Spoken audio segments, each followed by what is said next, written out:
किसानों की मदद की।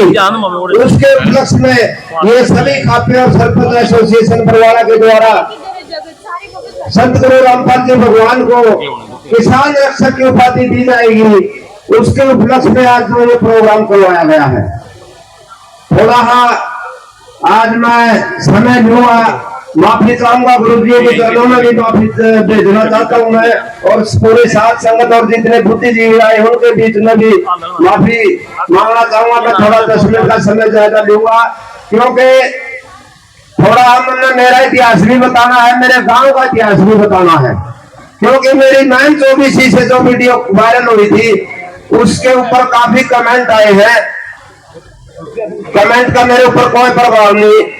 80% 90% मेरी प्रशंसा हुई है, 10% 20% मेरी आलोचना हुई है। तो एक सच्चे इंसान का ये फर्ज बनता है, जो इंसान प्रशंसा सुना है तो उसमें आलोचना सुनने की भी शक्ति होनी चाहिए। तो आज मैं आज के मंच के माध्यम से मेरे गांव गुराना का नाम गुराना क्यों पड़ा, ये आपको बताना चाहूंगा कि हमने पूर्वजों से सुनते आए हैं कि किसी समय में गुराना गांव में गुरु द्रोणाचार्य आए थे, तो उससे का गुरुओं का आना मतलब से गुराना हुआ था। और आज मैं अपने आप को और मेरे गांव गुराना को बहुत ही गौरवान्वित महसूस करता हूं कि आज ये गुराना का शब्द और भी सार्थक हो गया, जब किसी एक संत पुरुष ने, बहुत बड़े गुरु ने, जगत गुरु सरपंच एसोसिएशन के एक छोटे से आह्वान पर, बुरा काम के एक छोटे से आह्वान पर मेरे गांव के अंदर आए हैं, तो मैं समझता हूं मेरे गांव गुराना का नाम और भी सार्थक हुआ आज। दूसरी बात, थोड़ा मैं ये बोलना चाहूंगा, मेरे ऊपर कमेंट आए थे, कुछ भाई ने तो लिखा भाई तीनों पूछ ले ब्राह्मण से नहीं, किसी भाई ने नहीं कहा तो शर्मा छोड़ दी इस नाम का। मैं पहली बात तो कई भाइयों ने ये भी कहा कि माफी मांगनी चाहिए। आज ये स्पष्ट कर देना चाहता हूं, मैं किसी धर्म का विरोध नहीं करता, मैं किसी आस्था का विरोध नहीं करता। ये शब्द इसलिए कह रहा हूं कि ताकि मेरे कारण समाज में कोई कंट्रोवर्सी ना हो। माफी मांगने का तो नाम में कोई भाई कदे भाई को नहीं सोचता माफी मांगा, मैं माफी को नहीं मांगता। सिर्फ ये स्पष्टीकरण देना चाहूं, मैं हर आदमी अपने अपने आस्था है, हर जाति अपने अपने जगह श्रेष्ठ है, हर धर्म अपने अपने जगह श्रेष्ठ है। मैंने पाखंड और ढोंग के खिलाफ बोला था, और उसमें मेरे पास बातें आ रही थी। कुछ आदमी कह रहे थे भाई गुरुजी ने केशान कर दिया, चंदा लेकर इसने दे दिया लोग, तो उसमें मैंने ये कहा ना, सभी शब्द का प्रयोग भी नहीं किया। जितने ब्राह्मण मंदिरों में बैठे हैं, जितने मंदिरों में बैठे हैं, बड़े बड़े पेटोरे चंदा ले गए। ब्राह्मण समाज में तो कर्मचारी भी है, उद्योगपति भी है, बिजनेसमैन भी है, खेतीहर भी है। ब्राह्मण समाज के लोगों की भी खेती बची है, जो गुरुजी ने सम्मान दिया उसके कारण। तो मेरा कहने का मतलब ये था, उनने भी चंदा दे रखा है, तो उनने चंदा लेके समाज की मदद करी, उनने के सहायता कर दी समाज की। दूसरी बात, धर्म अपनी जगह श्रेष्ठ है। भ्रष्टाचार एक गुरुजी ने कहा समाज में भ्रांति बना हुआ है। भ्रांति तो बात सुन ले भाई, एक भगवान ने परम पिता परमात्मा ने जिसने जीवन दिया है, उसने हर आदमी के मुंह में एक जबान दी है। अरे एक जबान का जोड़े शब्द कहना अच्छी बात होगी। मैं थोड़ा विद्वान हो गया, पंडित हो गया, थोड़ा शास्त्र का हो गया, थोड़ी दो बात जानने लग गया, मैं कहूंगा भाई विधि का विधान न कोई डाल नहीं है। कुछ विधि का विधान यू है, एक बच्चा क्या जन्म 7:59 पर होना नहीं, तो 59 सेकंड में होगा परम पिता परमात्मा 8 को नहीं बचन दे पूरे।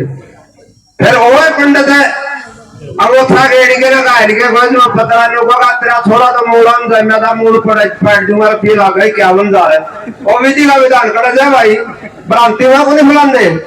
एक गरीब आदमी केवल फड़का की फीस देने नहीं, 15 मूड़ पड़ना है 50-60 हजार में, मूड़ तो उसके 50-60 हजार की तो कोई पैट थोड़े भी बांटे नहीं बांटे नहीं।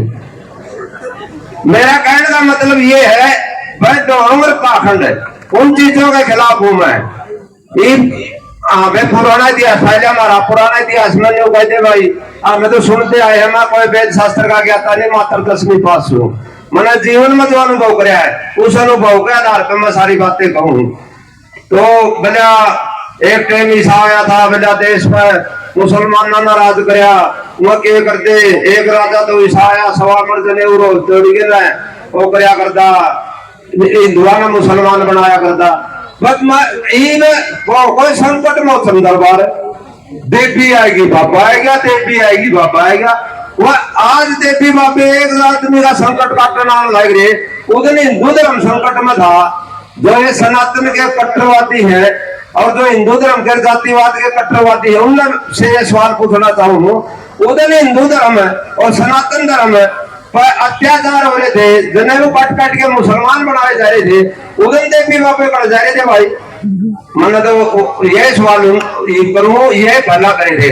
मेरा कहने का मतलब ये है, मैं किसी का विरोध नहीं करता, मैं जातिवाद के खिलाफ भी हूँ, मैं ढोंग के खिलाफ भी हूँ, मैं पाखंड के खिलाफ भी हूँ। भगवान ने परम पिता परमात्मा ने एक जाति बनाई है, वो जाति मानव, और एक धर्म बनाया है, वो धर्म है मानवता। मानवता से बड़ा कोई धर्म नहीं, मानव से बड़ी कोई जाति नहीं, सभी जातियां श्रेष्ठ है अपनी अपनी जगह पे। दूसरी वो बोले भाई शर्मा नालक है, ब्राह्मण सहनाश है। मैं आज 4 पीढ़ी का रोज रोज वीडियो को नहीं बनाना, रोज रोज बताना, किसी ने सार्वजनिक करूँ, मेरा जीवन सार्वजनिक रहा है। मैं एक ट्रांसपोर्ट छोटा सन 86 में गाड़ी रखने लग गया था, 87 में 11,000 की मास्टर लिया था। आज मेरा बेटा ट्रांसपोर्टर है। 4 पीढ़ियां तो मैं राजू कोई किसी का 1 रुपया खा रखे हो, किसी का न धोखा कर रखे हो, किसी का न बेईमाना कर रखे हो, हम 3 चीजा तो बचे। हाँ, मेरे दादा और 2 भाई थे, मेघराज मुंशीराम मेघराज। आज मैं बताना चाहूँ, सार्वजनिक करना चाहूँ, मेरे दादा मुंशी थे, वो खेती बाड़ी संभाला करते, घर संभाला करते। मेरे दादा मेघराज थे जिनने डाटा गौशाला की स्थापना करी थी। आज जाके देख लो, सन 1902 का पत्थर लग रहा मेरे दादा का। मैं उस संस्कारी परिवार से हूँ। मेरे पिताजी नारायण शास्त्री टीचर थे, उस टाइम में फॉर्चूनर को नहीं होया करती, मेरे पिताजी अब एक साइकिल होया करता। किसी का समाज में दुख सुख हो गया, किसी का रिश्तेदारी में दुख सुख हो गया, किसी के गया तो दुआई जानी पड़ेगी, मेरे पिताजी साइकिल बजाए के दुआई लिया करते, साइकिल बजाए के दुख सुख में काम आया करते। मैं उस संस्कारी परिवार से हूँ। और 4 पीढ़ी तो मैंने मेरी गिनाई दी। और जो कट्टरवादी है, मैं ब्राह्मण हूँ, मैं जाट हूँ, मैं शूद्र हूँ, मैं वैश्य हूँ, मैं हिंदू हूँ, मैं मुसलमान हूँ, मैं इस तरह सार्वजनिक रूप से आपका एक जाति गिना के दिखाई दो। दूसरी बात, मैं ये बात आज स्पष्ट इसलिए करूँ, मैं कंट्रोवर्सी नहीं फैलाना चाहता। कोई नहीं कह दे मैं गुरुआना के सरपंच का कारण तर्क लोगों में जाति दंगे हुए, धर्म के दंगे हुए। एक आवा सनातन धर्म रक्षा मंच लिखा हुआ है, भाई गुरुआना का सरपंच का नहीं करो, व्हाट्सएप डालो, जब तक गुरुआना का सरपंच माफी नहीं मांगा 98-122-13-700 उसका नंबर। मैं रुका, मेरे कर लिया 98-122-13-700 मेरा नंबर है भाई। 5 आते तो भाई नीचे लिखा हुआ है सनातन धर्म एकता मंच, ताकि हमारी ब्राह्मण एकता और सनातनी एकता बनी रही। उसके नीचे ये शब्द लिखे आते, और ब्राह्मण एकता और सनातन एकता मैं पूछना चाहूँ, कौन सा समाज इसमें ऐसा है जिस गांव में 10 घर एक जाति की उनके आपस में बनती हो, भाई भाई बनती हो, किसी के तो जमीन जदायद की रोड़े, किसी के क्या की रोड़े है। और कड़िया की मैं नहीं फंसता था, मैंने तो जीवन में ऐसे केस देखे हैं। एक भाई के 5-4 बेटे हैं, एक बाप का 5-7 बिल्ले मार के पोते और जमीन पर कराए के किसान कार्ड आपके छोड़ दी भेजे, आपका मकान भी बनाए दे और लोन बढ़ाओ जिन्होंने कहते ना भाई तो बापू ने लिया था, सारे भाइयों ने भरना पड़ेगा न, तो उनकी एकता करवा देने पड़ा। तो 4 रुपया ठेका ठा लिया तो सब बतर जाने की एकता कराने का कुछ नहीं ले रही। एकता फेंकता करके अपने अपने जातिया की एकता दिखा के कोई एमएलए बन गया, कोई एमपी बन गया, कोई लीडर बन गया। अगर यहाँ भी कौन है, अब गुरुआना वाला सरपंच ना तो आपका राजनीति करनी है। राजनीति की मेरी सुन लो बात भाई, मैं उस सत्संग से जुड़ा हूँ जिस सत्संग में पहला ऐसा सत्संग देखे हमने जिसमें राजनीति करना पाबंद है, बैन है पूर्ण रूप से राजनीति करना। वरना कोई राजनीति नहीं करने भाई, वरना ना कोई समाज सुधार का ठेका ठाना। मैं तो नहीं कहूँ भाई समाज में अगर हमने जन्म लिया है, परम पिता परमात्मा ने हमने इस धरती पर जन्म दिया है, तो इतना काम जरूर करके जावा। पावन वाली पीढ़ी हमने गाय नहीं बता, हमने जाना है भाई वो फलाना आदमी था, भाई बढ़िया आदमी था।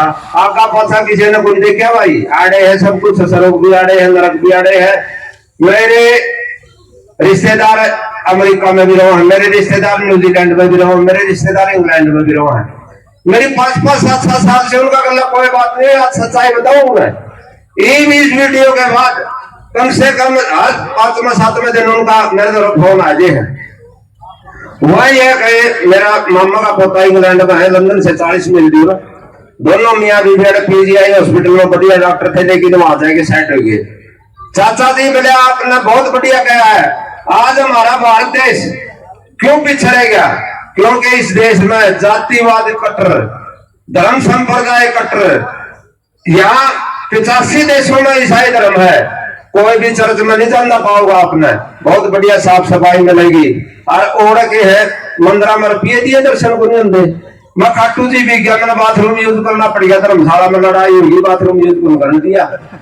मेरी खुद की बीती बताऊं मैं, तो उन धर्मशाला ने, उन मंदिर ने जो समाज में काम नहीं आती, हमें क्यों चंदे दे? वहां चंदा लेना चंदा देना कोई बुरी बात नहीं करना मैं, लेकिन जो चंदा लेके समाज के लिए कुछ नहीं कर सकते, कोई एनजीओ बनाया, कोई किधर बनाया, क्या अधिकार है हमने चंदा लेने का समाज से? अगर समाज के लिए वो कुछ नहीं कर सकते तो उसने मेरे बेटे ने बताया, डॉक्टर ने बोला चाचा जी यहाँ पर क्या है, गीता का अनुसरण किया जाता है और भारत देश में गीता को सिर्फ पढ़ा जाता है। मैं इतना बड़ा वक्ता को नहीं, जो भावना मेरी वो समझने की कोशिश करियो। क्या कहना चाहूँ, गीता में एक चीज लिख रखी है, कर्म प्रधान है। वो उसके कितने पन्ने पलटे जाओ, सुतरे कर्म करो भाई।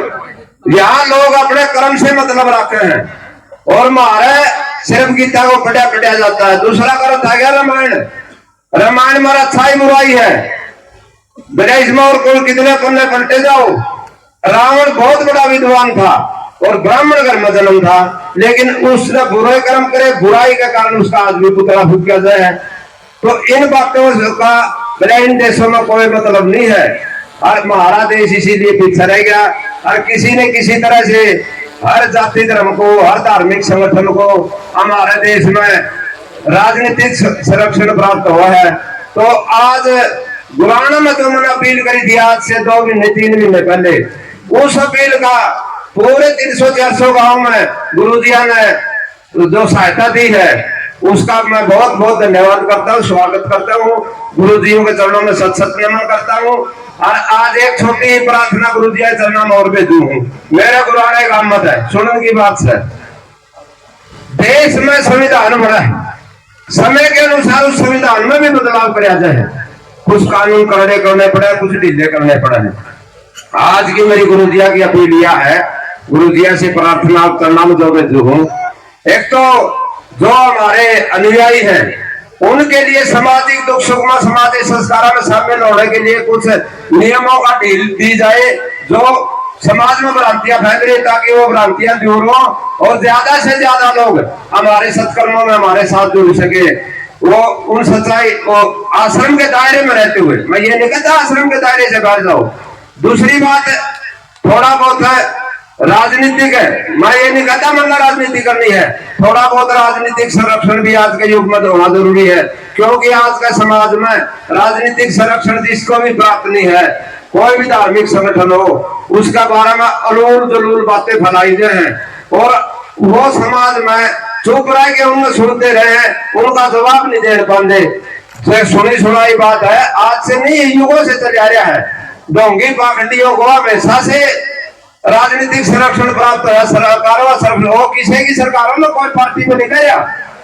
रविदास जी के बारे में सुनी सुनाई बात है, रविदास जी को किसी राज दरबार में बहाना करके बुलाया गया था और कुछ ढोंगी पाखंडियों ने बड़े राज दरबार के अंदर रविदास जी की हत्या करी थी। तो आप इससे अंदाजा लगा इसको, ढोंगी पाखंडियों को हमेशा संरक्षण प्राप्त हो राजनीति का। थोड़ी बहुत मैं तो प्रार्थना गुरु जी के प्रणामी आए भेजू थोड़ी बहुत हमारे आपके हमारे पर के छोटे दासा ने राजनीति की भी वह अनुमति दे दो, सामाजिक संस्कार में भी सारा शामिल होने की अनुमति दे दो, ठीक है नहीं मन तो आके सरपंच भी बंद करने के किसी भाई के जो मैं एमपी बनना है, मन तो सतगुरु के चरणा में रहना है, या तो 1 साल की सरपंची रह रही है या पूरी करी और मैं चरणा भाया बहुत सतगुरु बंदी छोड़ भगवान रामपाल की बंदी छोड़